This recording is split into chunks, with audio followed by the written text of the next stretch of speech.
We don't know who's going to be Trump's VP, and we still don't know who's going to be Trump's VP for sure. But I have a few sneaking suspicions. Now, people have talked about a short list, and that short list included a whole bunch of people, but who I suspect is going to be, and maybe this is just a hunch, but something has really, I think, clicked in my head, and I'm gonna trust what I'm gonna call my political gut. I'm gonna trust my political gut here. And I know that JD Vance has been on the short list for a while, and I also know that about the qualities that Donald Trump values, which makes it so he's not picking Mike Pence to be his VP again, but is picking from somebody on the short list. And these short lists are easily available online. Any of you guys can go look it up. Loyalty is a big one. Donald Trump was not happy when Mike Pence did not try to subvert the election back in 2020 when he lost the election and tried to get Mike Pence to overturn the system and send it back down to the states when it was already clear what had happened, that he had lost, and his job was not to do that, but to certify the vote. And Trump was asking him to do something unconstitutional. He said no. And that is why Mike Pence is not going to be president of the United States, or is not going to be Trump's vice president for the United States, is because he did not show loyalty to Donald Trump. I doubt Mike Pence was going to be president of the United States ever anyway, but he certainly soured on the Trump endorsement to come in his wake 2028.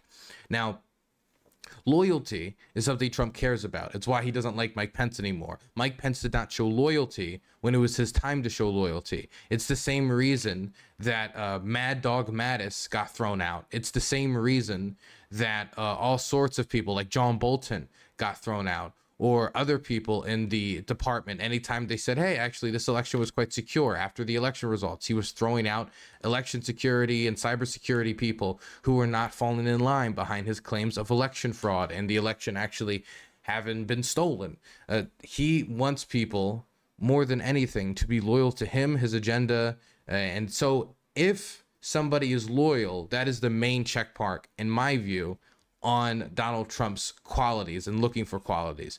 So that's the first reason I think JD Vance is a likely candidate, because JD Vance is somebody, even though he has a history of hating Donald Trump, he used to be kind of, I mean, I would call him part of the liberal elite. He wrote a book trying to dissect the conservative mind and understand it. And while writing these books and doing these essays, Vance said many mean things about Trump, which would make people think maybe he's not high on the list to be options, like a JD Vance heroin. Here it is. Opiate of the masses. To many, Donald Trump feels good, but he can't fix America's growing social and cultural crisis, and the eventual come down will be harsh. Now, JD Vance, this isn't the example, but this is just an example of the fact that JD Vance was not a big fan of Trump not that long ago. JD Vance was a cultural critic of Trump to the point where he had, in private conversations, referred to Trump as Hitler and had publicly referred to Trump as heroin. And you can see here, he's referring to him as the opium of the masses. And if that's the case, if that's the comparison that Vance wanted to go with, and not is that the case, he said that, he did say that, but if the comparison is accurate, then JD Vance is more than hooked at this point. This Vance is dead. I don't know if it was done for grifting reasons. I don't know if it was done because he genuinely saw the light and he, like Jesus came down and said, Trump is the way. Please choose the New York socialite who bangs porn stars while his wife is pregnant to lead my people to heaven. I don't know. Whatever it is, he is now extremely loyal, completely saying that back then he was so stupid and dumb, and he, for that loyalty, was rewarded with an endorsement in Ohio, and then he beat Tim Ryan to be the senator for Ohio. And that loyalty was rewarded then, even though Trump forgot his name on the campaign trail and mispronounced it when he was supposed to give him his endorsement. But it got him elected. I think that loyalty goes far. And I think JD Vance, if he can feel that one thing, that he's certainly got that clicked. He's already, like I said, from Ohio. And being from Ohio and not having to, try to pitch other like elements like, hey, here's the thing, this is the constituency I can sell you on. He's from a swing state, or a state that is supposed to be a swing state but is almost certainly going to go red, and so him being from Ohio means that that's going to be, in Trump's mind, helping him keep that on lock. already likely that Republicans are going to win Ohio, put JD Vance on the ticket, and I could see Trump saying, boom, I got this on lock. So those are two strong reasons I think JD Vance is certainly on the short list. Why do I think it's going to be JD Vance? Well, not only do I think JD Vance is matching up more with like Trump's style of campaigning from the TV appearances and public media appearances I've seen him go on, but also this is a recent message put out by Donald Trump Jr. And while, of course, Donald Trump Jr. is Trump's son, he is not Donald Trump. Donald Trump Jr. could have favorites when trying to pick who the VP is, and that could be different than Donald Trump's favorites. I just thought this was an odd post to make randomly today, way after JD Vance had already became a senator. This is from his Senate campaign launch. This is from when he first ran for Senate, and now Donald Trump, out of nowhere, Donald Trump Jr., as the National Republican Convention is coming up in literally 3 days, is saying, hey guys, do you know who JD Vance is?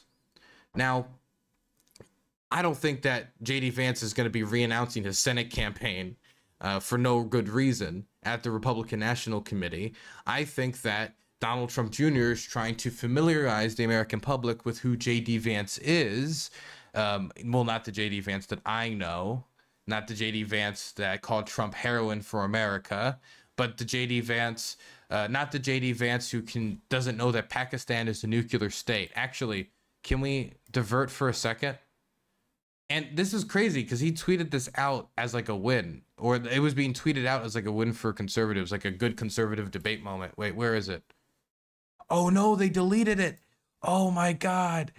Oh no. So he made a joke, JD Vance, on the campaign trail that, you know, if Joe Biden stays president, then some Islamist countries are going to get nukes. And he said a bunch, and the hook of the joke was the UK might get nukes, joking like, you know, the United Kingdom is a Islamist country because there's a large Muslim population there. But in his list of Islamist countries that might get nukes, he said Pakistan, implying that this man who is about to become possibly the vice presidential nominee for the most powerful man in the world doesn't know that Pakistan has nukes, which is part of the most dangerous nuclear crises in the world. Like, if there's a top 2, 3 nuclear crises in the world, I think India makes up both 1 and 2, India and Pakistan. So, you know, not somebody who's going to show a lot of experience on the foreign policy front, that's for sure.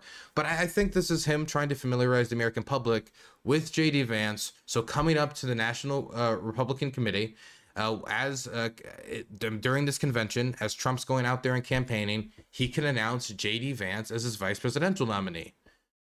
I don't know why else they would be familiarizing people with JD Vance at this point when he's on the short list.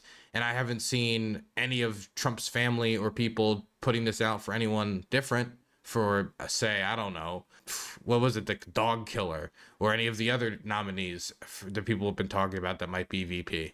Anyway, I think it's going to be JD Vance. I think they're going to announce JD Vance as the vice presidential nominee at the Republican National Convention. That's my official prediction. I don't make many of them, but I decided I'm going to make one. There you go. The Dylan Internet Archive. Yeah, my memory is the archive. How can he not know that Pakistan has nuclear weapons? Like, I do have to say, out of all the possible options for VP, JD Vance is very bad. JD Vance kind of backstabbed the Ukrainian community when he was running for office. He like said something against Ukraine aid, and then he got condemned, and so then he immediately reversed. But then when he won, then he immediately went back to his original position because, hey, I won the Senate, doesn't matter anymore. I don't like him because he's slimy. I don't like that type of slimy behavior. I don't like him because, like, all the things he said against Trump before, it's seemingly he didn't believe anything, because, like, all the stuff about his authoritarian tendencies, et cetera, et cetera, et cetera, like, it's like none of that matters anymore. And I'm all for people like growing and evolving, but it seems like he holds zero of his original worldviews that he was putting out to the world before. And that throws me for a loop, especially when the difference in time between when he was like endorsing Trump and when he was calling Trump heroin is like 2 years. That makes me question how genuine it is. Dylan, if you were Trump, who would you pick to be my vice presidential candidate? No, God, Trump supporters would not like me, but I would go with someone like Nikki Haley. Nikki Haley would be difficult because she'd be harder to control than everyone else. And it would be an admission of like electoral weakness, and it would be like an open appeal to moderates. But if you really wanted to lock in my opinion, like electorally and try to win the independent votes that made him lose the last election, I think Nikki Haley would be the go-to, especially considering how many like the Nikki Haley voters, even after she dropped out, kept turning in for the Republican National Committee, not Republican National Committee, but the Republican primary votes. Like it was like 25% after she dropped out. But again, Trump's like big requirement is loyalty. And on the campaign trail, they were saying that anybody who even worked with Nikki Haley would not be rewarded and would be like cast out from the Republican establishment. That was what the Trump team was putting out. And so going from that to naming her as VP I don't know if Trump has the I don't know if Trump has the political flexibility to do that. But JD Vance will do whatever Trump says. Trump tells him to jump, he'll jump. Just ask how high. Haley was not invited to attend the convention. Is that true? That's funny. It's Trump's party, and it is Trump's convention, and it is Trump's everything. I mean, the RNC is controlled by like 1/3 the Trump family, literally. As in, the co-chairman is Laura Trump. I'm not even joking. Like, the Trump family controls the Republican Party itself. It is Trump's party. To try to separate the two is impossible. It's the same reason why, like, in Maryland, like voters are not buying like Larry Hogan's like separation from Trump and from like the abortion policies, is because the party is just too dominated at this point. It's nearly impossible to sell yourself as a moderate within the party.